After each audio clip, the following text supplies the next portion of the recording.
Today, we're going to be continuing our conversation on positive psychology, talking about the cultural perspectives. So, it's important to set the distinction between Eastern and Western cultures, and this is going to be mainly through a lens of collectivist and individualistic cultures. So, collectivist cultures tend to focus more on conformity, they tend to see life as a unit of your group, your community, and they have a strong focus on the past and present, and they tend to have more group goals as opposed to individualistic goals. In individualistic societies, there's a high need for uniqueness. Everyone needs to feel a little bit different from the pack. And there's also individual goals and seeing the unit of life through the individual. And there's also a focus on the future. So it's important to note that this is a continuum, not just a either or. So cultures can be more collectivist than others. And so this is a scale, not necessarily you are collectivist or you are individualistic. And Eastern cultures tend to be more collectivist than Western cultures, which tend to be more individualistic.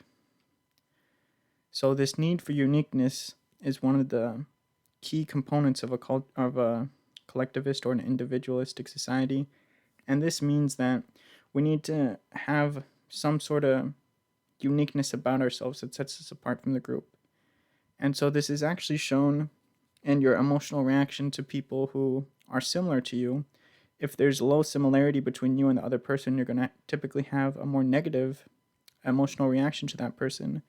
And even if there's too high of a similarity, you're going to have a negative emotional reaction. So you really want a higher side of moderate for the strongest emotional reaction. And this can shift between an individualistic society and a collectivist society. And so humans actually change their behavior to sort of fit in or stand out with the group.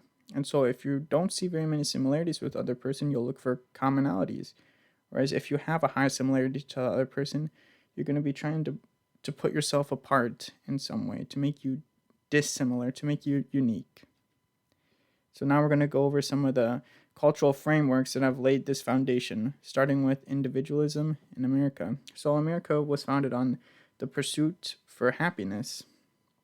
And so that's displayed in a lot of rugged individualism, which is you got to pull yourself up by the bootstraps. You got to do what you can in your life. And it's mainly focused on the individual rather than the collective. And we can see this in capitalism, where there's a strong tendency to try and maximize one's personal gain. That's one of the core tenets of capitalism, and that's reflected in the individualism in America. We can also see this with the home unit.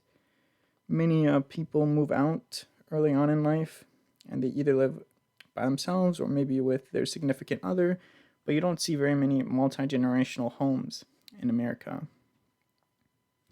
So now we can look to some more ancient cultures, such as the Athenian culture in Greece. So this was mainly through Plato and Aristotle, and they came up with a set of moral virtues like wisdom, courage, looking into one's own life. So these are moral and intellectual virtues, and the way you lead the good life is through contemplating these virtues and enacting these virtues and living a virtuous life in accordance with those virtues like courage, wisdom, introspection. And so then we see the Judeo-Christian influence, which focuses more on moral virtues as well, but there's an afterlife component associated with this, whereas if you enact a good person and you are a good person, you will hopefully be able to go to heaven, and that's sort of your goal in life, is to be a virtuous person so you can get to this heaven. And we see the moral virtues in the Ten Commandments. So now we're going to look at some collectivist influences. Confucianism, which is an ancient Chinese tradition way of life. This focuses on the golden rule, so being good to thy neighbor. And there's also, or the golden rule, treating others how you would like them to treat you. And there's a big influence in education and leadership in Confucianism. And they also have these 5 virtues: Jin, Ji, Jin, Yi, Il, Shen, and Zen. And so Jin is encompassing all of them, whereas Yi is the compassion, being good to another. It is the emotional intelligence you have, being emotionally competent, and sort of being compassionate to others.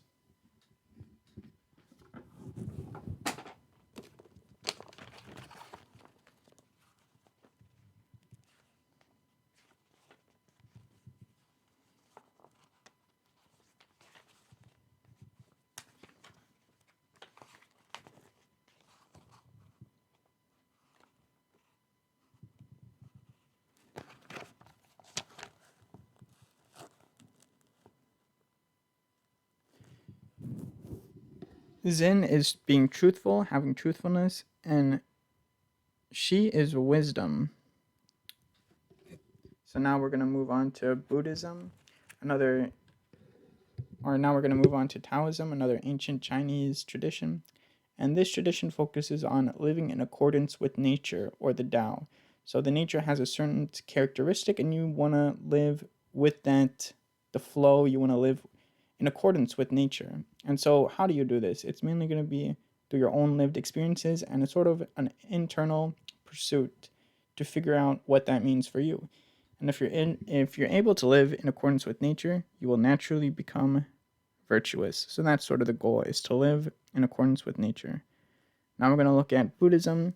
And so Buddhism was founded by the Buddha, which was a prince, and he saw all this suffering in the world. Even though he was a prince of high status, he got a lot of money, he was able to basically do sort of a lot of things that he would want to do, but he still saw so much suffering in the world. So he went out and meditated on this and was able to reach enlightenment, which is the absence of suffering. And that's sort of the goal of Buddhism, is to reach enlightenment, or it's also called nirvana. And a couple of main tenets of this religion are compassion and love, and trying to reduce the suffering that you have in life. Now we're going to talk about Hinduism. So Hinduism, a core belief is that everything in nature is interconnected. All living beings are interconnected, and even the universe is interconnected. And so in Hinduism, people are reincarnated after their life.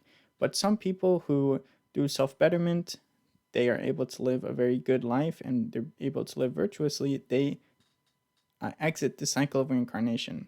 And so whatever you do in this life is going to be directly correlated with where you end up in your reincarnation in the next life. And if you're able to self-better yourself until the point where you are, if you're able to better yourself, you might end the cycle of reincarnation, which is the goal.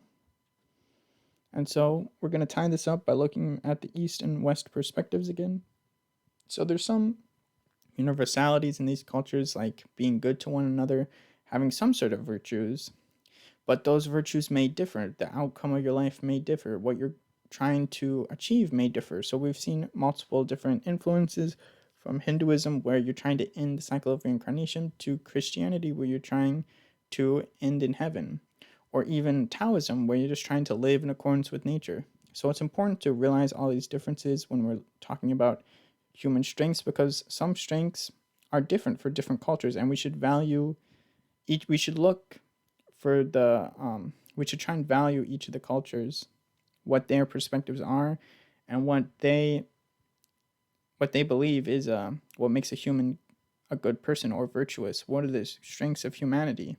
These are different in cultures, so we need to think about those when we're learning about this course. And so one of a good way to conceptualize this is with wisdom. So in the Western perspective, wisdom is having a lot of experience and being competent and having a lot of knowledge about things, knowing a lot of things. That's sort of how we conceptualize wisdom. Whereas in the Eastern tradition, it may be more